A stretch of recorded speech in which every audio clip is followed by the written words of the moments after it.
muy arriba, hacemos el mucho rombo y volver. y moviendo un poquito, es como si tuviéramos una falda imaginaria en la mano. ¿Sí? Entonces, empezaríamos y 1, 2, 3, 4, de nuevo. El izquierdo está perfecto. 2, Copia y el derecho. 3, 4, de nuevo. Acá es lo mismo, vamos a girar, pero en vez de ir para allá, giramos en el lugar, ¿sí? Como es un pivot.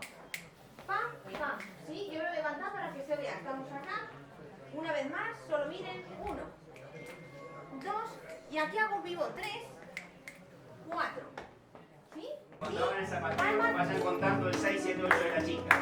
¿Sí? Así, pero poquito, poquito, para que escuchen la música. Adentro y 1, rombo, 2, 3, giro. Lo que sentimos, Y empezamos. hacemos, ¿sí? Izquierdo adelante. Un poquito de falda, lo haremos con la falda. Izquierdo Y atrás. no pasa nada. En media Una mano planta. a la cadera Pasa en el y peso la un momento. otra haremos como si Y tuviéramos apoyo una en el falda, derecho. ¿sí? O la Nada cosa a más la que cadera si no esto queda así. dibujamos o no. Si nos perdemos, pues las dos a la cadera, ¿sí? ¡Ah!